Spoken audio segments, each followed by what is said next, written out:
నీకు ఏ డ్రాగన్ని కూడా వశం చేసుకునే అర్హత లేదు. రాకుమారి ప్రియాంక తన డ్రాగన్ పై కూర్చొని రాకుమారుడు క్షితజ్ ని ఎగతాళి చేస్తోంది. రాకుమారి ప్రియాంక మాటలు బాణంలా క్షితజ్ గుండెల్లో గుచ్చుకుంటున్నాయి. రాజకుమారుడు క్షితజ్ తల దించుకొని మౌనంగా వింటూ ఉన్నాడు.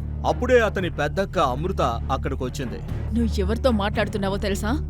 ఇతను 10వ స్థాయి శక్తికి అధిపతి, నవాంగన్ సామ్రాజ్యానికి కాబోయే చక్రవర్తి, రాజకుమారుడు క్షితజితను. మీరిద్దరూ నన్ను నవ్వించి చంపుతారనుకుంటా. ఈ నిస్సహాయుడు 10వ స్థాయి శక్తికి అధిపతంట. ఇతను శూన్యస్థాయిలో ఉన్న 5 ఏళ్ల పిల్లవాడిలా కనిపిస్తున్నాడు. ఆమె మాట విని అమృత కూడా మౌనంగా ఉంది. ఎందుకంటే ఆమె చెప్పింది నిజం. రాజకుమారుడు క్షితజ్ 10వ స్థాయి శక్తికి అధిపతి. కానీ ఇప్పుడు అతను కేవలం 5 ఏళ్ల పిల్లవాడిలా మారిపోయాడు. అతని శక్తులన్నీ శూన్యస్థాయికి పడిపోయాయి. కాబోయే చక్రవర్తి, అది కూడా నవాంగన్ సామ్రాజ్యానికి. ఆ సామ్రాజ్యం ఇంకా ఉందా? అగ్ని డ్రాగన్ ఆ సామ్రాజ్యం మొత్తాన్ని కాల్చి బూడిద చేసింది. ఏ రాజ్యాన్ని పాలించబోతున్నాడు? బూడిద కుప్పనా? ప్రియాంక మరింత బిగ్గరగా నవ్వసాగింది. ఆమె స్నేహితులు కూడా నవ్వుతూ అక్కడ్నుంచి వెళ్లిపోయారు. నాకు నా డ్రాగన్ దొరికింది, నేను వెళ్తున్నాను. మీరిద్దరూ కూడా బయలుదేరండి. మీరు ఏ డ్రాగన్ను వశం చేసుకోలేరు. అమృత ఏదో చెప్పాలనుకుంది, కానీ క్షితజ్ ఆమెను ఆపాడు. ప్రియాంక తన డ్రాగన్ తో అక్కడ్నుంచి వెళ్లిపోయింది. నన్నెందుకు ఆపావు క్షితజ్? ఇప్పుడే ఆమె ముఖం పగలగొట్టేదాన్ని. ఎంతమంది ముఖాలు పగలగొడతావక్కా? ఆమె చెప్పింది కొంతవరకు నిజమే కదా. మన సామ్రాజ్యం మొత్తం, మన కుటుంబం మొత్తం ఆ 2 డ్రాగన్లు కాల్చి బూడిద చేశాయి. ఆ రోజు అమృతకు గుర్తొచ్చింది. అది ఎంతో సంతోషకరమైన రోజు. అమృత నిశ్చితార్థం. మహారాజు నరసింహ మొత్తం నగరానికి విందు ఏర్పాటు చేశారు. నగర ప్రజలందరూ ఆ నిశ్చితార్థానికి వచ్చారు.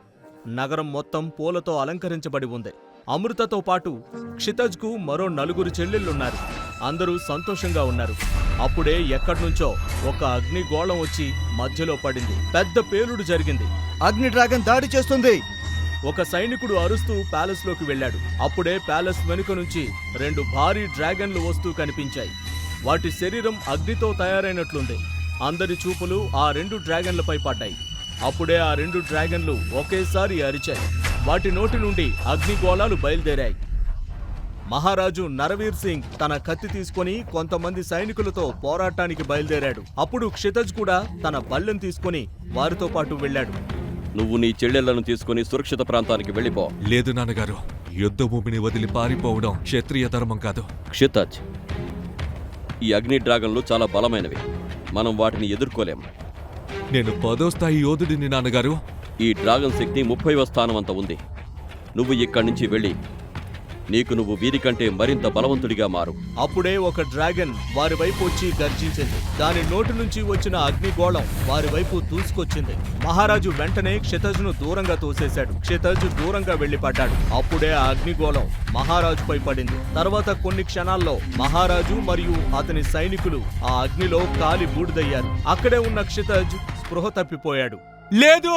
అప్పుడు క్షితజ్ లేచి కూర్చున్నాడు. చుట్టూ చూస్తే అతను ఏదో పాడుపడిన గుడిసెలో ఉన్నాడు. తనకేం జరిగింది? ఆ అగ్నివర్షం కురిపించిన డ్రాగన్లు ఎక్కడికి వెళ్లాయో అతనికేమీ అర్థం కాలేదు.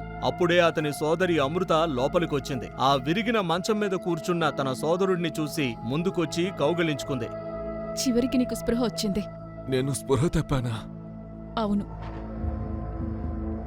ఆ బాధాకరమైన దాడి తర్వాత నువ్వు 1 సంవత్సరం పాటు స్పృహ లేకుండా ఉన్నావు. ఇది విని క్షితజ్ ఆశ్చర్యపోయాడు. అప్పుడే అతనికి తన కుటుంబం గుర్తొచ్చింది. అక్క, నాన్నగారు ఎలా ఉన్నారు? మన చెల్లెళ్ళు, బావగారు వాళ్ళందరూ ఎక్కడున్నారు? అమృత కళ్లల్లో కన్నీళ్లు చేరాయి. ఏమీ మిగల్లేదు క్షితేజ్, ఏమీ లేదు. నాన్నగారు, మన చెల్లెళ్ళు, మన నవాంగన్ సామ్రాజ్యం మొత్తం కాలి బూడిదయ్యాయి. క్షితజ్ కళ్లల్లో కన్నీళ్లొచ్చాయి. కానీ కొద్ది క్షణాల్లోనే అతని కళ్ళు కోపంతో ఎర్రబడ్డాయి. మన కుటుంబాన్ని ఎలా అంతం చేసిన వాళ్ళని నేను వదిలిపెట్టను. నేను ఆ అగ్ని డ్రాగన్లను వదిలిపెట్టను. క్షితజ్ కళ్ళు కోపంతో ఎర్రబడ్డాయి. కానీ ఇప్పుడు క్రోధంతో కాదు, తెలివిగా పనిచేయాలి. అమృతకు ఇది బాగా తెలుసు. నీ శత్రువును గుర్తించు క్షితజ్. అగ్ని డ్రాగన్లు మన శత్రువులు కాదు. నా కళ్ళ ముందే అగ్ని డ్రాగన్లు మన సామ్రాజ్యాన్ని తగులబెట్టాయి, మన కుటుంబాన్ని అంతం చేశాయి. నువ్వేమంటున్నావు? అవి మన శత్రువులు కాదు అనా? శాంతించు క్షితజ్. మన సామ్రాజ్యంపై ఆ డ్రాగన్లతో దాడి చేయించిన వాడే మన శత్రువు. క్షితజ్ కోపం ఇప్పుడు తగ్గుతోంది. తన సోదరి మాట అతనికి అర్థమైంది. ఈ అగ్ని డ్రాగన్ నాకు దొరికితే నేను అందరిపై పగ తీర్చుకుంటాను. అక్క, అగ్ని డ్రాగన్లే అన్నింటికంటే శక్తివంతమైనవా? లేదు క్షితజ్, డ్రాగన్లు 7 రకాలు. అవి అగ్ని డ్రాగన్, వాయు డ్రాగన్, జల డ్రాగన్, పృథ్వీ డ్రాగన్, సంరక్షణ డ్రాగన్, రేడియేషన్ డ్రాగన్. ప్రతి దానికి దాని సొంత ప్రత్యేకత ఉంది. ప్రతి దానికి దాని సొంత శక్తి ఉంది. అయితే వీటన్నిటి శక్తులు సమానమేనా? అవుననే చెప్పొచ్చు. కాని 7వ డ్రాగన్ అన్నింటికంటే శక్తివంతమైనది. సోమ్ డ్రాగన్. సోమ్ డ్రాగన్? అవును. కాని సోమ్ డ్రాగన్ను పొందే సామర్థ్యం అందరికీ ఉండదు. ప్రపంచంలో కేవలం 10 మంది వద్ద మాత్రమే సోమ్ డ్రాగన్లు ఉన్నాయి. కాని అక్క, ఈ డ్రాగన్లు ఎక్కడ దొరుకుతాయి? ఇక్కడ్నుంచి 200 మైళ్ల దూరంలో ఉత్తరాన ఒక పర్వతం ఉంది. అక్కడే మనకు ఆ డ్రాగన్లన్నీ దొరుకుతాయి. అక్క, మనం ఈ రోజే ఆ పర్వతం వైపు బయలుదేరదాం. అమృత మరియు క్షితజ్ మైళ్ల దూరం ప్రయాణించి ఈ డ్రాగన్ పర్వతం పైకి చేరుకున్నారు. వారాల పాటు సాగిన వారి ప్రయాణం ఈరోజు పూర్తయింది. ఇద్దరూ అలసిపోయారు, చెమటతో తడిసిపోయారు. కానీ వారి ముఖాల్లో సంతోషం ఉంది. మరియు వారి ముందుంది ఆ డ్రాగన్ పర్వతం, పచ్చదనంతో నిండిన పర్వతం. ఇక్కడ అన్ని రకాల శక్తివంతమైన డ్రాగన్లు ఉండేవి. క్షితజ్ చూస్తూ ఉండిపోయాడు. కొన్ని పెద్ద ఆకారంలో భారీగా ఉంటే, కొన్ని పావురమంత చిన్నవిగా ఉండేవి. ఇద్దరూ ఆ అడవి మార్గం గుండా ముందుకు సాగారు. క్షితజ్ చూపు ఇంకా ఆకాశంలో ఎగురుతున్న డ్రాగన్లపైనే ఉంది. ప్రపంచం నలుమూలల నుండి వివిధ రాజ్యాల యువరాజులు మరియు యువరాణులు డ్రాగన్లను వశం చేసుకోవడానికి ఈ పర్వతంపైకొచ్చేవారు. ఆమె వారిని ఎగతాళి చేసింది. ఇప్పుడు డ్రాగన్ ను వశం చేసుకోవడానికి బిచ్చగాళ్లు కూడా వచ్చారు. అమృత మరియు క్షితజ్ ఆమెను అంతగా పట్టించుకోలేదు. ఇప్పుడు నేను నీకు డ్రాగన్ను వశం చేసుకునే విధానాన్ని చూపిస్తాను. అమృత ఆ డ్రాగన్ కళ్ళలోకి చూస్తూ ఉండటం మొదలుపెట్టింది. డ్రాగన్ కూడా సమ్మోహనం చెందినట్లు ఆమె వైపు చూస్తోంది. అప్పుడు అమృత ముందుకు కదిలింది. తన నడుముకు వేలాడుతున్న కత్తితో ఆమె తన వేలిని కోసుకొని తన రక్తాన్ని ఆ డ్రాగన్ నోటి ముందు ఉంచింది. వేలు నుంచి రక్తం బొట్టు కింద పడుతూ ఉండగా అప్పుడే డ్రాగన్ తన నాలుకను బయటకు తీసి ఆ రక్తాన్ని చవిచూసింది. దాంతో పాటు అమృత మరియు ఆ అగ్ని డ్రాగన్ శరీరంలో బంగారు రంగు శక్తి పుట్టడం మొదలైంది. అమృత బాధపడటం చూసి క్షితజ్ ముందుకు వెళ్లాలనుకున్నాడు. కానీ అప్పుడే అమృత చెయ్యి సైగ చేసి అతన్ని ఆపింది. క్షితజ్ అక్కడే ఆగిపోయి ఆశ్చర్యంగా చూడసాగాడు. అమృత మరియు అగ్ని డ్రాగన్ మధ్య ఎరుపు రంగు తీగ ఏర్పడింది.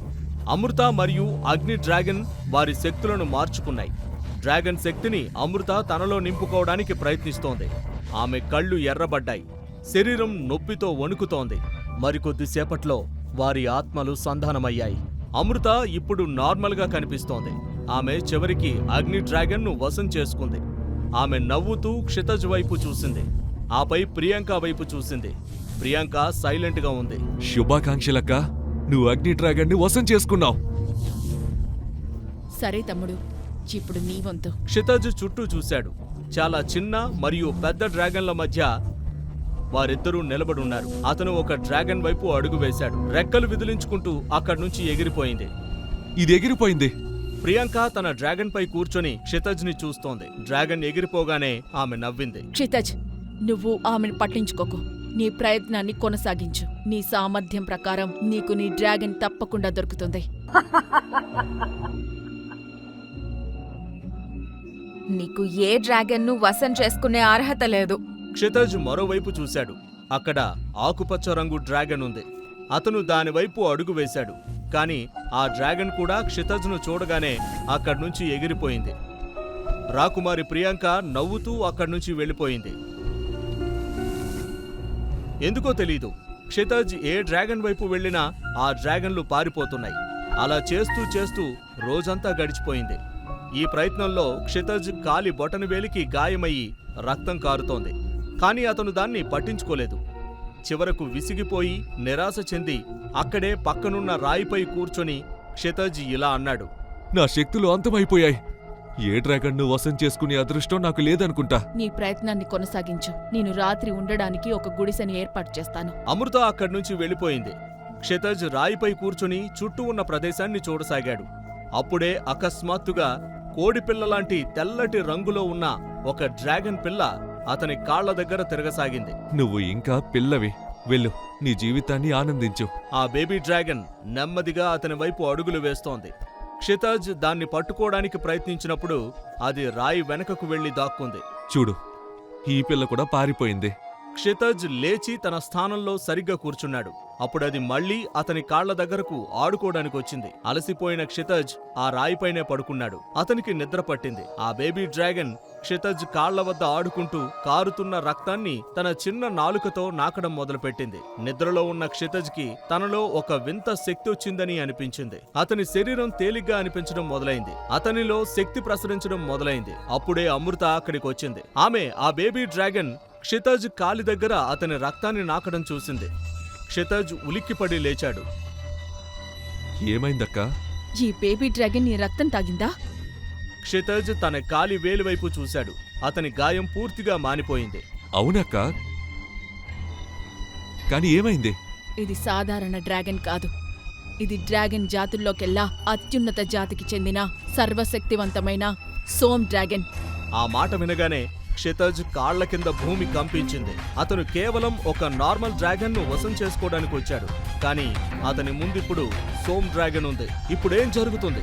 సోమ్ డ్రాగన్ తో క్షితజ్ ఆత్మకు సంబంధం ఏర్పడిందా? అసలు క్షితజ్ కుటుంబాన్ని, సామ్రాజ్యాన్ని నాశనం చేసిన శత్రువు ఎవరు? తరువాత కథ తెలుసుకోవడానికి నెక్స్ట్ ఎపిసోడ్ ను పాకెట్ ఎఫ్ఎం యూట్యూబ్ ఛానల్లో మాత్రమే చూడండి.